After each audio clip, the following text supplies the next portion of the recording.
Bienvenidos a Perspectivas Ambientales, un espacio para conversar, para educar de temas innovadores, de diferentes visiones, de políticas y propuestas que contribuyan a mejorar la conciencia ambiental.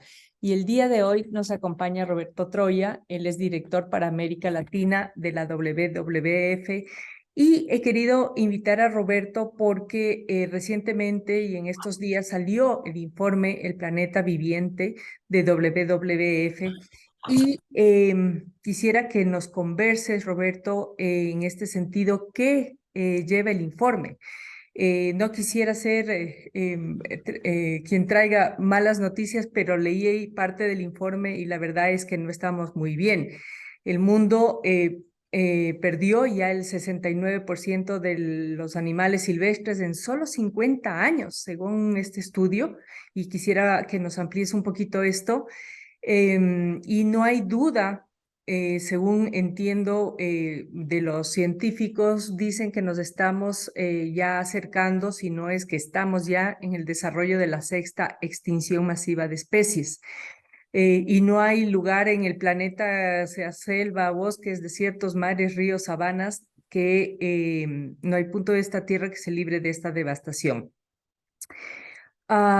Si con este informe quisiera que nos cuentes un poquito si es que el mundo está a punto de colapsar y los gobiernos no son conscientes de aquello o la humanidad no está consciente de aquello. ¿Qué nos dice el informe, Rob? Mil gracias, Berito. Te agradezco por el espacio y te felicito por el programa. Lo sigo. Gracias. Muy buenos conversatorios. Y nada, el informe es uno que ha venido saliendo cada 2 años. Es un esfuerzo de WWF por presentar un aporte cuantitativo sobre la pérdida de vida en el planeta. Y lo que hace es estudiar cerca de 21.000 especies que se han venido monitoreando desde los años 70, imagínate. Entonces, cada 2 años lo que hacen los científicos es vuelven a revisar cómo están esas especies, revisan su estatus, cómo se encuentran y presentan un reporte. Y así hemos ido presentando, y lastimosamente durante los años el declive es fenomenal. Y, esas poblaciones de aves, mamíferos, peces, insectos, reptiles, representan, obviamente, son 21.000 especies, que es un número importante, pero no llega a cubrir las millones de especies que existen en el planeta, pero sí te representan un gran ejemplo. En inglés se dice del canario en la mina. Un indicador de pérdida que te dice cuál es el estado general de la biodiversidad en el planeta. Y ahorita, como tú sabes y lo has tratado en este programa, hay dos crisis que estamos viviendo de Ujú. manera paralela: la crisis de pérdida de vida en el planeta, y la otra es la crisis creada Sí. por el cambio climático. Entonces se juntan estas dos, y como tú has mencionado tantas veces en este programa, la crisis de cambio climático ya ha sido también perfectamente medida. ¿Dónde está el tipping point? ¿Dónde está ese punto donde se mueve la aguja y adiós? Ya no hay punto de retorno y estamos muy cerca de eso. Mm. Así es que tanto la crisis de pérdida de vida como la crisis climática tienen que ser enfrentadas de manera paralela y conjunta. Y lo que te dice este reporte, y particularmente, y esa es la parte que a los latinoamericanos nos tiene que preocupar, es que el impacto en América Latina es mucho mayor que en todo el mundo. ¿Por qué? Y justamente eso te iba a preguntar y era mi segunda pregunta porque que ciertamente no me extrañó, pero sí quisiera ahondar en las causas. Latinoamérica siendo tan rico en su biodiversidad, es la región más vulnerable si, conjuntamente con África a los efectos del cambio climático, pero estamos llevados y abocados a más bien mantener esa riqueza, la biodiversidad, por el mismo hecho, además de ser la región más vulnerable al cambio climático. Pero con esto, lo que tú estás mencionando es que Latinoamérica no está haciendo un buen trabajo. Y realmente es preocupante, a pesar de los esfuerzos fenomenales que hacen organizaciones, gobiernos, sociedad civil, las mismas comunidades locales. Hay esfuerzos importantes y hay resultados importantes. La pérdida de biodiversidad en América Latina fundamentalmente se debe al cambio del uso del suelo, fíjate. Mm. Entonces, por ejemplo, en Brasil la expansión de la frontera agrícola en la Amazonía durante estos últimos años ha sido importantísima. Nunca tanto se degradó o se expandió y se deforestó en la Amazonía brasileña, pero en otras partes de la Amazonía, en los 9 países amazónicos, ha ocurrido algo parecido. No Y tan en fuerte. el Gran Chaco también, ¿no? Entonces hay una expansión, hay un cambio del uso del suelo y fíjate que eso afecta obviamente la conectividad, los hábitats de especies. También hay temas de contaminación de ríos que están afectando a múltiples especies de peces. Y en fin, sobre todo, alguien dice, bueno, eso está allá y eso es algo que ya nos estamos dando cuenta cada vez más, nos está afectando a los seres humanos. Porque al final, fíjate que quienes viven de esos recursos son las comunidades más pobres, los que tienen que salir a pescar y a cazar para subsistir, a recolectar todavía. Entonces, fíjate que cuando no tienen eso, la calidad de vida baja. Cuando tienes menos agua, la calidad de vida baja. Entonces, esto nuevamente, las dos crisis sumadas y el impacto que tienen los seres humanos está siendo cada vez más devastador. Realmente es una pena y otra de las cosas que me extrañó y que hacía mucho énfasis el informe es el tema de en los océanos, ¿no? ¿Cómo es que los océanos y cómo se puede medir el grado y los indicadores de que también está bajando enormemente la extinción de especies? ¿Cómo podemos saber eso? Bueno, en el caso de los océanos y particularmente en el caso de Ecuador y los países que comparten esta zona importantísima donde colisionan la corriente fría de Humboldt y la cálida del Niño y que van hasta Galápagos, eso genera una zona riquísima en cuanto a pesca, pero el caso de los océanos, las dos crisis son clásicas ahí. Uno es la acidificación de los océanos y la otra es precisamente la sobreexplotación, la Ujú, sobrepesca, no hay duda al respecto. ujú. Entonces, zonas riquísimas como las que están frente a nuestras costas están sufriendo una sobrepesca. Hemos visto la famosa denominada flota china que es cientos de buques con buques nodrizas que abastecen y que van almacenando en tremendos frigoríficos grandes cantidades de especies de toda índole, porque se ha determinado que capturan todo lo que, Lo que casi pueden. todo lo que se mueve, pero es tenaz. Entonces, en los océanos es eso. Ujú. Ok, en este momento quiero hacer una breve pausa para agradecer a nuestro auspiciante Gira, que es una empresa filial de la corporación Favorita y que trabaja para la implementación de la economía circular. Veamos este video. Hay un lugar que puede transformarlo todo. Aquí, un Tetra Pak puede ser un pupitre. Un papel puede ser un regalo. Un abogado puede ser el salvador de los mares. Una madre puede ser defensora de la naturaleza. Un niño puede cambiar el futuro.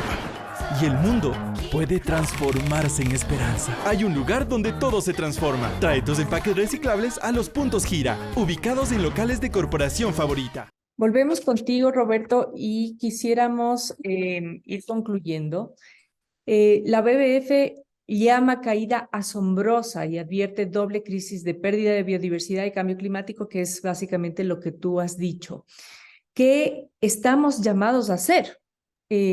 Hay propuestas, hay acciones que aquí desde muchos de los líderes de opinión y tomadores de decisión que escuchan y que ven estos reportes, pues tienen que tener un mensaje claro, pero más que nada quienes escuchan, que es la comunidad, el ciudadano de a pie, los jóvenes, los que estamos en el día a día preocupados por esto, ¿qué estamos llamados a hacer? ¿Cómo podríamos colaborar? No, yo creo que hay lo importante es concientizarse y por eso te felicito por tener este espacio, porque así la gente puede exponerse a estas ideas y estar consciente de que esto no le afecta a alguien que está por allá o simplemente Ya no vamos a ver esa especie. Nunca la vi, cuando era niño nunca la vi, entonces si no vi un tigre no me importa, pero la voy a ver en un libro. Eso no funciona así. Nos afecta directamente porque tiene un impacto en la producción de alimentos, tiene un impacto Seguridad en la manera alimentaria. en la que vestimos, en nuestro techo. Tiene un impacto, a veces olvidamos que la biodiversidad está en todo lado que nos rodea. A veces entramos a una casa y no nos ponemos a pensar que toda la madera en esa casa vino de la biodiversidad. La comida que comemos es parte de esa diversidad biológica. El vestido viene de algodón y las prendas no sintéticas son lo que nos visten, los zapatos de cuero. A veces ignoramos la importancia de la biodiversidad en nuestra vida diaria. Entonces, cuando hacemos conciencia de eso, es un paso importante. Segundo, nosotros pensamos las áreas protegidas aún han sido y seguirán siendo un elemento importantísimo. La conservación y mantenerles a esas áreas protegidas, la cobertura de esos sistemas de áreas protegidas es importantísimo y mantenerlas en buen funcionamiento, en una buena situación es súper importante. También existe consideradas otras medidas de conservación en donde, por ejemplo, sin ser parte del sistema de áreas protegidas, son áreas que están muy bien conservadas y es importante reconocerlas. Por ejemplo, ratificar y identificar el rol de los pueblos indígenas en el manejo de sus propios territorios es súper importante. Es reconocer el rol que ellos juegan en todo esto. El rol de las áreas privadas, tú has escrito bastante sobre el tema de la conservación privada, Vero, y sabemos que el rol de la gente que es dueña de bosques, de áreas importantes de conservación, juegan un rol. Y así, entonces, reconocer todo eso.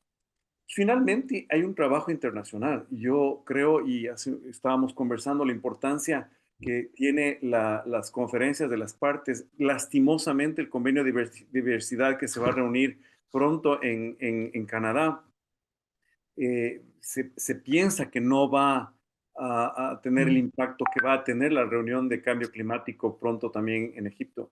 Entonces, esos espacios internacionales también generan la fuerza de esos convenios y, por supuesto, las metas que se establecen ahí son importantes para que los países las puedan cumplir.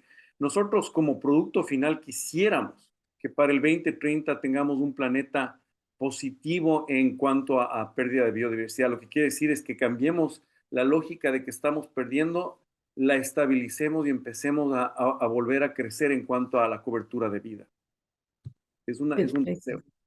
No, tú lo has descrito muy bien. ¿Qué estamos llamados a hacer? Los gobiernos tienen su labor, su tarea, la conservación de las áreas protegidas subnacionales, nacionales, privadas. Tienen un rol importantísimo, es la columna vertebral de la conservación. El tema del estilo de vida que tú mencionaste claramente con distintos ejemplos, hagamos conciencia de todo lo que estamos consumiendo. Tenemos más gente, tenemos cada vez menos recursos y vamos a tener un tema de seguridad alimentaria seguramente que sí en los próximos años.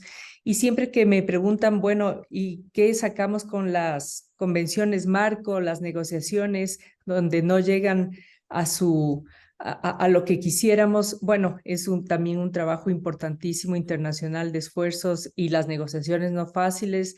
Pero bueno, esos son a los distintos niveles de que nos vemos abocados. Pero Es una manera de empujar la cosa, porque los objetivos del desarrollo sostenible, por ejemplo, son metas que se autoimponen los países. Como exacto. sociedad civil podemos hacer un trabajo de influencia para que esas metas que se autoimpuso un país las cumpla, por ejemplo. Exacto. Y deviene en el derecho internacional que finalmente son temas vinculantes para que cada uno de los países pues lo ingrese en su legislación nacional. Así que no, perfectamente bien descrito. No, como digo, no nos gusta dar malas noticias, pero eso es lo que tenemos y eso es lo que es. Y este es un espacio para concientizar y para hacer efectivo un cambio de mente, un cambio de actitud y educarnos primero y segundo, actuar. Así que con esto cerramos este espacio. Roberto, agradeciéndote a todos, a ti primero y a todos por su sintonía. Les invito, como siempre, a compartir a otras personas nuestra página web, darle un like, seguir nuestros canales digitales en Twitter, en Instagram, en YouTube, para que juntos podamos llegar a más gente y generar más conciencia ambiental.